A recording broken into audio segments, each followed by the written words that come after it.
कारण काय, पोचपावती. आज मी वर्तकनगर इथे कॅडबरी कंपनी सिंघानिया या स्कूलच्या बाजूला आहे. यापुढे आणखी एक ठिकाण आहे हिरानंदिनी मेडोस, ते पण मी तुम्हाला पुढे दाखवणार आहे. या अगोदर कोपरी आनंदनगर या ठिकाणी पण असे भ्रष्टाचार होते, पण त्या विषयाची तक्रार केल्यानंतर ते लोकांच्या निदर्शनास आल्यानंतर त्या ठिकाणी मग शौचालय बनवण्यात आलं.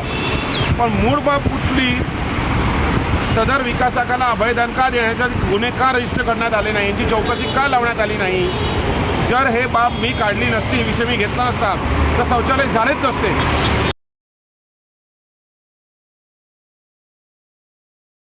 जय हिंद ऑल इंडियन्स. मी गोपाल भानुशाली. आज दिनांक 20 एप्रिल 2025. आजच्या व्हिडिओ बनवायचं कारण हे आहे, हे कामाचा इम्पॅक्ट. ज्याप्रमाणे नेहमी आपल्याकडे अनधिकृत बांधकाम असो, MIDC मॅटर असो, तर कुठले अवैध धंदे असो, त्यावेळी मी जनजागृती आणण्यासाठी लोकांपर्यंत पोहोचवत असतो व्हिडिओच्या मार्फताने. आणि संबंधित विभागामध्ये माझी तक्रारी पण असतात. काही समाजकंटक हे बोलतात की तुम्ही विषय अर्धवट सोडतात. विषय कुठलाही मी अर्धवट सोडत नाही. शेवटी कामं करायची जबाबदारी, आम्ही माहिती देण्याची जबाबदारी ही आमची असते आणि कारवाई करण्याची जबाबदारी ही संबंधित अधिकारी यांची असते.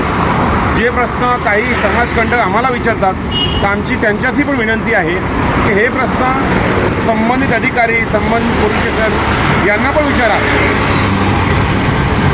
असं आमच्या तुम्हाला म्हणणं आहे. आता आपण मुद्द्यावर येऊ. काही वर्षांपूर्वी मी एक मुद्दा घेतला होता, अनधिकृत होर्डिंग. ठाणे महानगरपालिका अंतर्गत जाहिरात विभाग यांचा भ्रष्टाचार, यांचे उपायुक्त, सहाय्यक आयुक्त यांची कर्तव्यात कसुरी आणि स्वतःचे खिसे गरम करणं. एक मुद्दा मी सर्वांसमोर आणला होता, ते आपण बघू शकता. आज जे आपण होर्डिंग बघू शकता, हे मोठा. आज इकडे जे आपण एक प्रगतीच्या कार्य सुरू आहे. आज इथे शौचालय बनवायचं प्रकरण सुरू आहे. अंदाजे 2021-22मध्ये ठाणे महानगरपालिका अंतर्गत सदर विषयाची मी माहिती घेतली होती आणि एक कॉन्ट्रॅक्टर ज्यांनी ते कॉन्ट्रॅक्ट ठाणे महानगरपालिकाकडून पास केला होता की आम्ही जनतेसाठी शौचालय बनवून त्यावरती आम्ही होर्डिंग बांधू. पण त्या ठिकाणी 17-18 जागेवरती त्यांनी पास केलेले होते. पण यामध्ये चमत्कार झाला होता. चमत्कार असा की काही ठिकाणी 60 ठिकाणे होते, त्या ठिकाणी नुसतं होर्डिंग उभे राहिले. शौचालय ते चोरीला गेले होते का गायब झाले होते. सदर जाहिरात विभागाचे सहाय्यक आयुक्त, उपायुक्त आणि आयुक्तांना आपण बोलू शकत नाही, कारण ही बाब आयुक्तांच्या लक्षात पण येत नव्हती. पण ही बाब आम्ही जनतेसमोर आणली होती. ठाणे महानगरपालिकासमोर आम्ही उपोषण पण केले होते आणि याचा आपण पराक्रम आता आपण बघू शकतो की सदर ठिकाणी आज इतके वर्षानंतर शौचालयाचे काम सुरू झाले. ही आहे कामाची पोचपावती.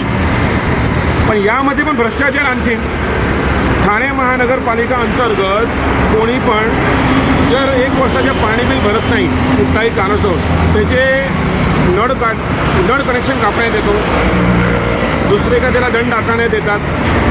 पण आज हे प्रकरण 5 वर्ष झाले अंदाजे. 5 वर्षापासून 5 वर्षानंतर सदर होर्डिंग झालं, आत्ता शौचालय बनवायला लागला आहे, पण त्यावरती कुठलाही गुन्हा रजिस्टर झाला नाही. यांना अभयदान देण्यात आला. आज जे 4 वर्षाचे काळं गेले आणि या काळामध्ये त्यांनी जे त्याचा धंदा सुरूच होता. आज जे वरती आपण खाली होर्डिंग बघत आहात, त्याची पण वारंवार तक्रार केल्यानंतर कुंभकरांची झोप घेत असलेले जाहिरात विभागाचे सहाय्यक आयुक्त हे जागे होतात आणि त्यांचे येऊन बॅनर वगैरे काढतात. पण कामाची सदर व्हिडिओ बनवायचं कारण काय, पोचपावती. आज मी वर्तकनगर इथे कॅडबरी कंपनी सिंघानिया या स्कूलच्या बाजूला आहे. यापुढे आणखी एक ठिकाण आहे हिरानंदिनी मेडोस, ते पण मी तुम्हाला पुढे दाखवणार आहे. या अगोदर कोपरी आनंदनगर या ठिकाणी पण असे भ्रष्टाचार होते, पण त्या विषयाची तक्रार केल्यानंतर ते लोकांच्या निदर्शनास आल्यानंतर त्या ठिकाणी मग शौचालय बनवण्यात आलं. पण मूळ बाब कुठली, सदर विकासकाला अभयदान का देण्याच्या गुन्हे का रजिस्टर करण्यात आले नाही, यांची चौकशी का लावण्यात आली नाही. जर हे बाब मी काढली नसती, विषय मी घेतला नसता, तर शौचालय झालेच नसते. आणि विकासक आणि अधिकारी यांचे किस्से गरम होत असतील हो, आम्हाला वांधा नाही. पण जे शासनाचे जे नुकसान होत आहे ते कोण भरपाई करणार. तर आज आपल्यासमोर ही बाब आणली आहे आणि यापुढे पण अशी माझ्याकडनं समाज उपयोगी कार्य होत राहणार. जय हिंद, ऑल इंडिया.